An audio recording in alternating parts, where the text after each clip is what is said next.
Hey everyone, and welcome back to my YouTube channel. Now, I know I'm a day late with my IPL update. That is because if you do follow me on my Instagram, you will know that I went to the selfie factory yesterday and that took up so much of my time, but I can tell you that it's going to inundate my timeline with pictures. So I'm happy, but it does mean that my IPL update is a day late.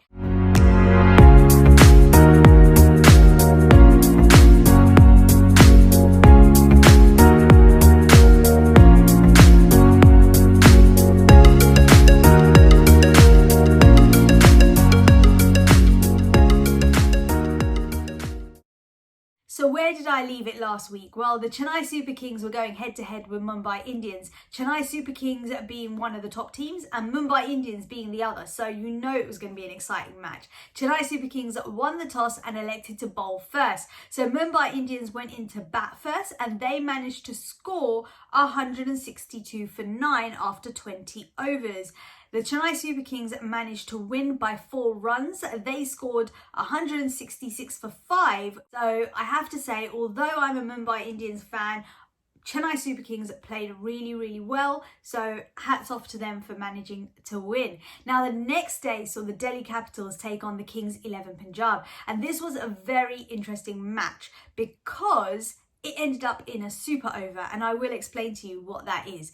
But first of all, Kings 11 Punjab won the toss and elected to bowl first. So Delhi Capitals stepped up and they scored 157 for 8.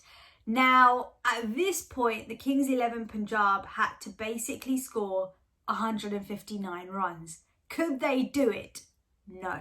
They literally got to the last moment and they could not score. They completely flopped and ended up scoring the exact same as the Delhi Capitals. That means it took them to a super over. So what is a super over? Well, a super over is when both teams choose 3 batsmen and they basically go head to head to like a bit of a tiebreaker to see who's going to win. So the Kings 11 Punjab batted first, and can I just say how bad they really were? So who took to the crease? It was KL Rahul and Nicholas Puran. Now, the way it went down is in the second ball. So the second ball, KL Rahul was out.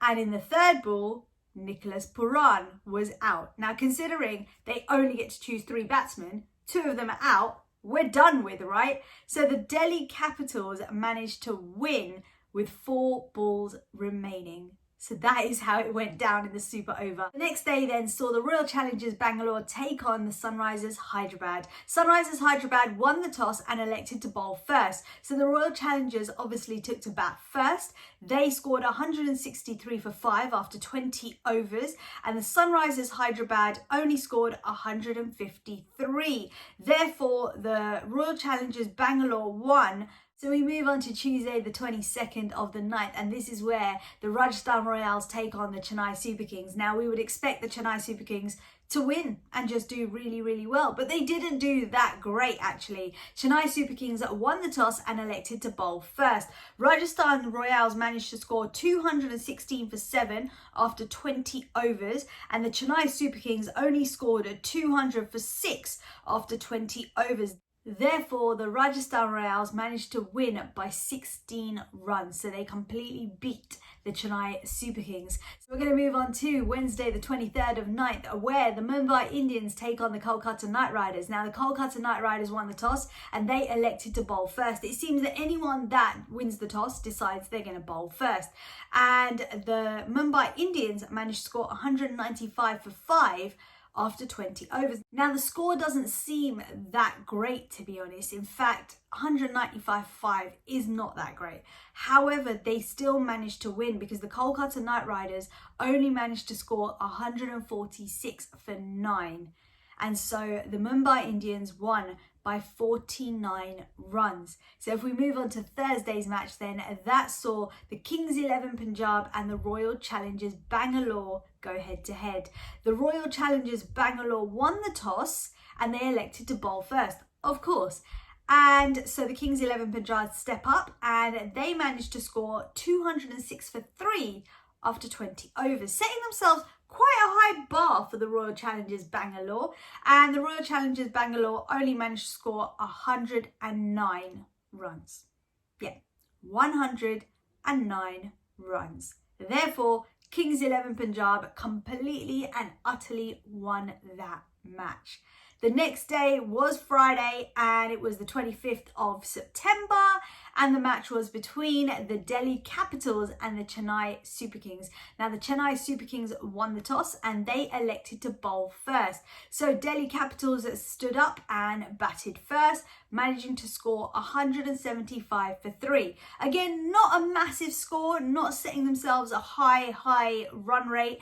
However, Chennai Super Kings, I don't know what's going on with them, because they won the first match, beat the Mumbai Indians, and it seems like they're happy with that because they only managed to score 131 for 7. So we're just going to move on to yesterday's match, where the Sunrisers Hyderabad took on the Kolkata Knight Riders. Now, the Sunrisers Hyderabad won the toss, and this time they decided to bat first. Maybe they've learnt their lesson and they thought, you know what, let's set ourselves a really high run rate, and then basically hoping that the next team won't be able to catch up. So Sunrisers Hyderabad managed to score 142 for 4 after 20 overs. However, unfortunately, they were beaten by the Kolkata Knight Riders, who managed to score 145 for 3 with 7 wickets and 12 balls remaining. So today's match is the final match of this week, and that is between the Rajasthan Royals and the Kings 11 Punjab. The match hasn't actually started yet, so I can't tell you who won the toss or anything like that, but I will be updating you next week. Let me just grab my iPad and I'm going to tell you what the table looks like right now. So currently looking at the table then, the Delhi Capitals are actually at the top because they have played 2 matches and they have won both their matches, which means they've got 4 points at the moment. Behind them are basically every other team who have got 2 points. So you've got the Kings 11 Punjab, the Mumbai Indians, Rajasthan Royals, Kolkata Knight Riders, Chennai Super Kings, Royal Challengers Bangalore, and then right at the bottom of the table is the Sunrisers Hyderabad, who have scored nothing. They have no points because they have won none of their matches so far. So that is your IPL update for today. As you know, everything can change by next week. It depends on who wins during the week, and I will be giving you another update next week. This is Melissa. Make sure you subscribe and hit that notification tab so that you're told when I'm going to upload my next video, and I'll catch you all again next week. Bye!